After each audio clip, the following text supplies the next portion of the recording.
Hello, I am Christian Schuh and this is Procurement in the Park. Last week I met an old client of mine and he was super proud about his new and innovative way of working with the chessboard. And then I said, show me. And he had one category and he found all these great tools in the chessboard. And it was all over the place. So frankly, I was a little bit disappointed by what he did. I believe this is not the right way of doing it. It might be the right way of doing it in very, very exceptional situations. And I may come back to this in one of the future episodes. But in this episode, I will talk to you about how you should actually use it. So what was the intention of the Purchasing Chessboard? And before diving into the weeds of the 64 tools, let's first stay at the level of 4 basic strategies, 4 quadrants. And you see them here? Okay. So let's now look at how a big company would behave in these 4 quadrants. So imagine you are a procurement person or the chief procurement officer of a large car maker. So think Volkswagen, GM, so this type of company. So how would a company like this use the Purchasing Chessboard? So if we are starting here now with the lower right-hand side quadrant, so these are situations where you have overwhelming demand power. So now a category would be something where you would have hundreds of suppliers who can do this. So think about forgings or castings or stamped parts. So what would the big car maker do? Would the big car maker go out and negotiate a lot with suppliers? No, he would not.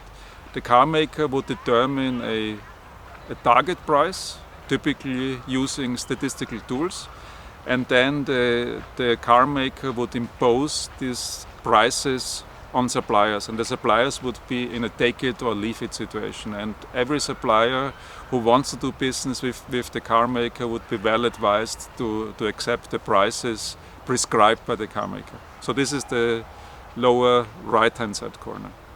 If you now move to the upper right hand side corner, completely different situation. So here the car maker with very high demand power meets an important automotive supplier and technology supplier, a supplier who could do navigation systems, a supplier who could do engine management systems. Imposing a target price on this supplier would be foolish. So what you want from this supplier is you want to align the innovation of the supplier with your own innovation. So here the car maker would seek a partnership at executive level to make sure that as soon as the supplier has something interesting to offer, the car maker can bring it into a new car line. So let's move on to the upper left-hand corner. So this is a very, very uncomfortable situation, even for the big car maker.